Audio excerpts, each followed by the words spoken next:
Sa unang araw ng state visit niya sa Vietnam, binigyang diin ni Pangulong Bongbong Marcos sa Filipino community sa Hanoi ang kahalagahan ng maritime cooperation ng Pilipinas at Vietnam.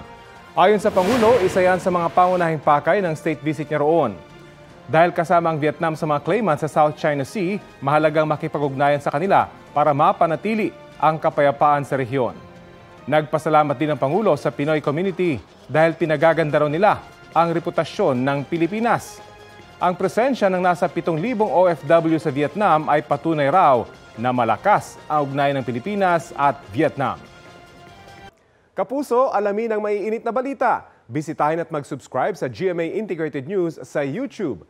Sa mga kapuso abroad, samahan niyo kami sa GMA Pinoy TV at sa www.gmanews.tv.